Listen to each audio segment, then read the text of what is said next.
Hello everyone, कैसे हैं आप लोग। आज के सेशन में हम डिस्कस करेंगे important tips for UPSC prelims exam 2024। यदि आप 2024 का यूपीएससी प्रीलिम्स एग्जाम देने जा रहे हैं तो आपको किन बिंदुओं को ध्यान में रखना चाहिए जिसके थ्रू आउट आप प्रीलिम्स एग्जाम 2024 में अच्छा कर सकें। अगर आप 2023 के प्रीलिम्स पेपर को देखें तो आप पाएंगे कि उसका जो डिफ़िकल्टी लेवल है वो बहुत ज़्यादा था। अगर आप 2019 से 2023 के प्रीलिम्स पेपर का एनालिसिस करें 2018 से लेकर 2023 का, तो आपको देखने को मिलेगा कि जो प्रीलिम्स का डिफ़िकल्टी लेवल है वो दिन प्रतिदिन बढ़ता जा रहा है। तो ऐसे में वो आपसे क्या अपेक्षा कर रहे हैं कि आपको कहाँ पे किस एरिया पे ज़्यादा काम करने की ज़रूरत है। अगर आप उसका एनालिसिस करेंगे तो आप पाएंगे कि जो आपका एक बेसिक सोर्स है एनसीईआरटी, जो इम्पोर्टेंट एनसीईआरटी होती है, उस इम्पोर्टेंट एनसीईआरटी में जो आपको फैक्ट बेस्ड पॉइंट, जो आपको कॉन्सेप्ट बेस्ड पॉइंट आपको सीखने को मिलते हैं, उस पर आपकी एक बेहतर पकड़ होनी चाहिए। और आपकी उस पर एक बेहतर पकड़ तभी हो पाएगी जब आप उस एनसीईआरटी की बुक को आप डेप्थ में जा करके पढ़ेंगे। अगर आप सरफेस टू सरफेस पढ़ करके निकल जा रहे हैं तो आपकी उस टॉपिक पे एक बेहतर पकड़ नहीं बन पाएगी। अगर हम 2018 से लेकर के 2023 तक के प्रीलिम्स पेपर का एनालिसिस करें तो वहाँ से हमें क्या क्या चीज़ें सीखने को मिल रही है, ये हमें सीखने को मिल रहा है। वो पेपर्स आपसे ये अपेक्षा कर रहे हैं, एग्जाम की डिमांड आपसे, जो एग्जाम की डिमांड है यूपीएससी का जो अप्रोच है वो आपसे ये अपेक्षा कर रहे हैं कि आप जो पढ़ें एनसीईआरटी का जो भी टॉपिक आप पढ़ें उसको बेहतर तरीके से पढ़ें, उसके कॉन्सेप्ट को क्लियर करें और वहाँ से जो आपको फैक्ट सीखने को मिल रहा है उस फैक्ट पे आपकी बेहतर पकड़ होनी चाहिए। यानी आप उस टॉपिक के जो भी टॉपिक आप सेलेक्ट करें, ये नहीं कि आप उसको सरफेस टू सरफेस पढ़ के निकल जाएं। अगर आप सरफेस टू सरफेस पढ़ के निकल जाएंगे तो आपकी उस पर एक बेहतर अंडरस्टैंडिंग, आपके कॉन्सेप्ट क्लियरिटी नहीं हो पाएगी। तो इससे आपको प्रीलिम्स एग्जाम में फ़ायदा नहीं मिलेगा। तो आपको उस एनसीईआरटी की बुक में डेप्थ में जाना है, उसकी गहराई में जाना है, और उसकी गहराई में, उसकी डेप्थ में तभी आप उतर पाओगे जब आप टॉपिक को पढ़ें, एक टॉपिक सेलेक्ट करें, उस टॉपिक को सेलेक्ट करने के बाद उसकी 2 से 3 रीडिंग करें और उसके साथ ही साथ आप क्या करें, प्रीवियस ईयर क्वेश्चन पेपर को सॉल्व करें। वहीं से आपको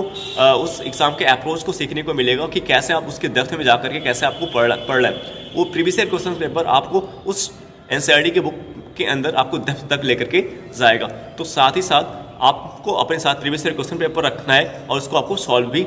करते रहना है। उसी के थ्रू आउट आप यूपीएससी के अप्रोच को जान पाएंगे और आप एनसीईआरटी की बुक की गहराई में उतर पाएंगे। अब जो एनसीईआरटी के साथ साथ जो स्टैंडर्ड बुक होता है, जो आप कुछ स्टैंडर्ड बुक आप पढ़ते हैं, जैसे एम लक्ष्मीकांत की बुक हो गई, नितिन सिंघानिया की बुक हो गई, एस्पेक्ट्रम की बुक हो गई, इस बुक की गहराई में भी आप कैसे उतर पाओगे, यही इस बुक को भी अगर आप पढ़ रहे हैं तो यहाँ पे भी आपको ध्यान में देना है। एक नहीं कि आप सरफेस टू सरफेस पढ़ के निकल जा रहे हैं, इस बुक की डेप्थ में भी आपको उतरना है, इसकी गहराई में आपको उतरना है। और इसकी डेप्थ में, इसकी गहराई में कैसे उतर पाओगे, क्या अप्रोच होगा पढ़ने का, कि जो भी टॉपिक आप सेलेक्ट करें, एक टॉपिक जैसे आपने समाज सुधार आंदोलन पढ़ा, अब उसको 2 से 3 रीडिंग करने के बाद आपको क्या करना है, उस टॉपिक का previous year question paper solve करो। क्योंकि प्रीवियस ईयर क्वेश्चन पेपर ही आपको आपकी कमी को बताएगा। प्रीवियस ईयर क्वेश्चन पेपर ही आपको, आप प्रीवियस ईयर क्वेश्चन पेपर को सॉल्व करने के दौरान ही आप अपनी कमी को पहचान पाओगे और वही आपको उस बुक की डेप्थ में लेकर के जाएगा, वही आपको उस बुक की गहराई में लेकर के जाएगा, वही उसी के थ्रू आप यूपीएससी के प्रीलिम्स एग्जाम के अप्रोच को सीख पाएंगे, जान पाएंगे। और जो दूसरा पॉइंट आपको यहाँ पे ध्यान देना है, जिससे जो कॉन्सेप्ट बेस्ड पॉइंट होता है उस पर तो आपको बेहतर पकड़ बनानी पड़ती है, आपको डेप्थ में जाना पड़ता है। लेकिन जो उसमें जो फैक्ट आपको सीखने को मिलते हैं, एनसीईआरटी फैक्ट, स्टैंडर्ड बुक के जो फैक्ट होते हैं, तो फैक्ट क्या होता है आपसे बार बार भूल जाता है। फैक्ट ऐसा पॉइंट, देखिए कॉन्सेप्ट तो आपने समझ लिया तो आपको याद रहेगा, लेकिन जो फैक्ट बेस्ड पॉइंट होते हैं वो आपसे बार बार क्या होते हैं, भूल जाते हैं। तो फैक्ट बेस्ड पॉइंट पे कैसा बेहतर पकड़ बनाएं, तो आपको क्या करना है कि जब आप जो एनसीईआरटी आप पढ़ रहे हो, जो स्टैंडर्ड बुक आप पढ़ रहे हो, जो previous year question paper solve कर रहे हो, इन तीनों का एक ट्रायंगल बना ले। इनसे जो आपको फैक्ट सीखने को मिल रहा है, इन फैक्ट को आप एक शॉर्ट नोट्स में रखें, इन फैक्ट को आप एक अलग से नोट्स में रखें। फैक्ट के लिए आप एक अलग नोट्स बनाएं,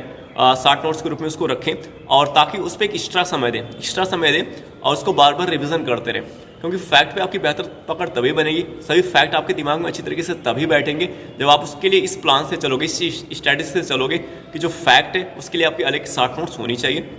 और बार बार उसको क्या करना है, आपको रिवीजन करते रहना है। उसके लिए आपको एक्स्ट्रा समय देना है, क्योंकि आपकी पूरी प्रिपरेशन में, पूरी तैयारी के दौरान, चाहे आप स्टैटिक पोर्शन पढ़ रहे हो, जीएस का कोई भी सब्जेक्ट पढ़ रहे हो या करंट अफेयर्स पढ़ रहे हो, इन सभी में जो एक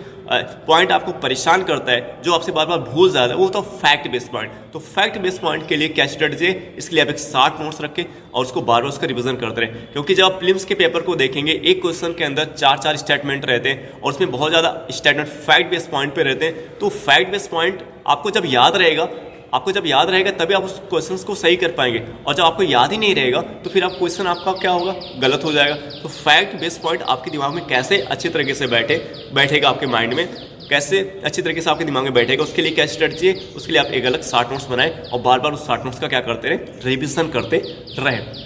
तो क्योंकि फैक्ट बेस्ड पॉइंट अगर आप प्रीलिम्स एग्जाम के 2018 से 2023 के पेपर का एनालिसिस करेंगे तो आप पाएंगे कि फैक्ट बेस्ड पॉइंट की जो संख्या है क्वेश्चंस की वो बढ़ती जा रही है। तो फैक्ट बेस्ड के लिए, और फैक्ट क्या होता है, आपको परेशान करता है, आपको बार बार मिस हो जाता है, भूल जाते हैं, और वो तभी आपके दिमाग में अच्छे से बैठेगा जब मल्टीपल टाइम उसका आप रिविजन करोगे। और फैक्ट में आपको ये ध्यान में देख फैक्ट पे बेहतर पकड़ बनाते समय आपको ये भी ध्यान रखना है कि अनर्गल फैक्ट से बचना है। जो अनर्गल फैक्ट होते हैं उससे आपको बचना है। फैक्ट में आपको किस फैक्ट पे बेहतर पकड़ बनानी है, एक तो जो एनसीईआरटी के थ्रू आपको फैक्ट सीखने को मिलता है, और एक तो जो स्टैंडर्ड बुक का, एनसीईआरटी स्टैंडर्ड बुक का जो फैक्ट होता है, और एनसीईआरटी स्टैंडर्ड बुक का जो प्रीवियस ईयर क्वेश्चन पेपर के थ्रू आपको सीखने को मिलता है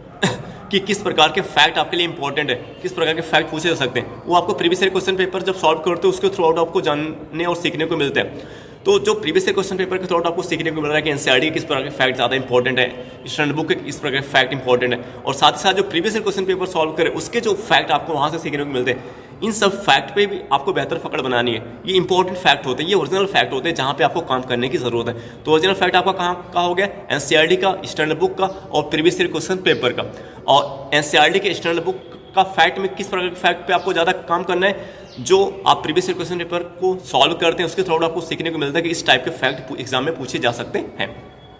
अब नेक्स्ट पॉइंट जो आपको ध्यान में रखना है यूपीएससी प्रीलिम्स एग्जाम 2024 के लिए, वो आपको ये ध्यान में रखना है कि जो प्रीवियस ईयर क्वेश्चन पेपर, अभी मैं बार बार कर रहा हूँ, प्रीवियस ईयर क्वेश्चन पेपर का previous year question paper at least कम से कम आप 30 सालों का सॉल्व करें, एटलीस्ट कम से कम 30 साल के प्रीवियस ईयर क्वेश्चन पेपर को सॉल्व करें, और एग्जाम से पहले उसका कम से कम 3 to 4 टाइम 5 टाइम उसका रिविजन कर लें। इसके साथ ही साथ जो टेस्ट सीरीज होता है, टेस्ट सीरीज का भी जो टेस्ट सीरीज है उसको भी आप एटलीस्ट कम से कम 40 से 50 या 60-70 टेस्ट आप सॉल्व करें। हाँ, यहाँ टेस्ट सीरीज सॉल्व करते समय आपको ये ध्यान देना है कि टेस्ट सीरीज जब आप सॉल्व करें, ये नहीं कि आप टेस्ट देते चले जा रहे हैं बट आप उसका एनालिसिस नहीं कर रहे। आप 50 ही टेस्ट दें लेकिन उस 50 टेस्ट का अच्छे से एनालिसिस करें, अच्छे से उसका विश्लेषण करें, क्योंकि जब उसका एनालिसिस करेंगे तभी आप जान पाएंगे कि कौन सा एरिया आपका मजबूत है और कौन सा एरिया आपका कमज़ोर है। जब आप ये जान पाओगे कि ये एरिया आपका मजबूत है तो आपको उस एरिया पे ज़्यादा समय देने की ज़रूरत नहीं है, और जो एरिया आपका कमज़ोर है उस एरिया पे आपको ज़्यादा समय देने की ज़रूरत है। इससे अपने टाइम को, अपने समय को स्मार्ट तरीके से, सही तरीके से आप यूटिलाइज कर पाओगे। और एक पॉइंट आपको ये ध्यान में रखना है कि अब ये जो लगभग आपके पास जो समय आपके पास है यूपीएससी प्रीलिम्स एग्जाम 2024 के लिए, इसमें अब कुछ आप नया कोई सोर्स ऐड करने मत जाना कि किसी आप कोचिंग की जो दूसरी कोचिंग की मटेरियल पढ़ने आप चले जा रहे हो अभी से, क्योंकि अब पहले से जो अपनी तैयारी अभी तक जिस सोर्स से आपने की है, एनसीईआरटी स्टैंडर्ड बुक से जो आपने किया है, या करंट अफेयर्स के लिए जो आपने मंथली मैगजीन जो आपने यूज़ किए, उसी के थ्रू आउट आपको आगे बढ़ना है। ये नहीं कि अभी अब जब आपको रिवीजन का समय करना है, रिवीजन पे आपको ज़्यादा ध्यान देना है, उस समय आप कोई नई कोचिंग का मटेरियल पढ़ने चले जा रहे हो, किसी नई कोचिंग का नोट्स पढ़ने चले जा रहे हो, ऐसी गलती मत करना। जो आपने पहले से प्लान किया है, यानी जो आप 1 साल से जो आपने इस तैयारी के लिए प्लान आप बना रहे थे 1 साल से, जिसके थ्रू आउट आप आ रहे हो, जो सोर्स आप यूटिलाइज करते अभी तक आ रहे हो, उसी सोर्स पे आपको फोकस रहना है, और इन आपको मल्टीपल सोर्स की तरफ टेंड होने से बचना है। क्योंकि बीच में बच्चे ऐसा गलती करते हैं, कोई आके कह दिया कि इस कोचिंग की नोट्स मार्केट में बहुत अच्छे यहाँ से क्वेश्चन मिल जाते हैं, तो आप गए उस कोचिंग की मटेरियल्स आप पढ़ने लगे, तो ये भटकाव आपके अंदर नहीं आना चाहिए। यानी जो सोर्स आपने जब इस यूपीएससी 2024 एग्जाम के लिए जो आपने तैयारी शुरू की थी, और उस समय जो आपने स्ट्रेटजी बनाया था, जो आपने अपने सोर्स रखे थे, NCERT standard book, current affairs के लिए जो मंथली मैगजीन और जो न्यूज़पेपर, उसी सोर्स पे आपको रहना है, उसी सोर्स पे आपको काम करना है, उसी सोर्स का आपको मल्टीपल टाइम रिवीजन करना है। क्योंकि ये जो मोमेंट है, अभी जो आपके पास समय बच रहा है लगभग 5 मंथ का जो आपके पास 5 to 6 मंथ का जो समय आपके पास लगभग बच रहा है, ये समय केवल रिवीजन का समय है। इस पर आपको केवल अधिक से अधिक रिवीजन पे समय देना चाहिए, रिवीजन पे काम करना चाहिए, क्योंकि जब आप रिवीजन करोगे तभी आपके माइंड में, आपके दिमाग में जो फैक्ट बेस्ड पॉइंट है, कॉन्सेप्ट बेस्ड पॉइंट है, वो आपके दिमाग में अच्छे से बैठेंगे, और जब आपके दिमाग में अच्छे से बैठेंगे तभी आप एग्जाम हॉल में क्वेश्चंस को टैकल कर पाएंगे, क्वेश्चन को कम समय में सही कर पाएंगे। और कभी कभी क्या होता है, एग्जाम हॉल में समय इस कारण से लग जाता है क्योंकि जब आपका रिवीजन सही से रहता नहीं है, फैक्ट आपके दिमाग में अच्छे से नहीं बैठा है, कॉन्सेप्ट आपके दिमाग में अच्छे से नहीं बैठा है, तो क्या होता है, आप उस क्वेश्चन पे ज़्यादा समय लगाते हैं, आपका समय ज़्यादा लग जाता है, आप सोचते ही रहते हैं, और इससे आपका टाइम क्या होता है, ख़राब हो जाता है। तो आपकी जितने ज़्यादा आप रिवीजन करेंगे, उतनी चीज़ें, उतनी पकड़ आपकी पॉइंट पे बनेगी, फैक्ट बेस्ड पॉइंट पे बनेगा, कांसेप्ट बेस्ड पॉइंट पे बनेगा और आपके दिमाग में अच्छी तरीके से बैठ जाएगा। तो इसलिए ये जो समय है वो केवल रिवीजन का है, अपने आप को एनालिसिस करने का समय है कि आपका लेवल, आप किस लेवल पे है, कहाँ पे कमी है, उस कमी में सुधार करने की ज़रूरत है। इस मोमेंट में इस लास्ट मोमेंट में आपको नया सोर्स ऐड करने की ज़रूरत नहीं है।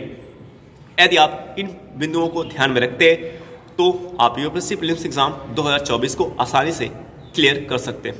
आई होप दैट ये वीडियो आपको समझ आया होगा। हम आपसे नेक्स्ट वीडियो में मिलेंगे। ओके।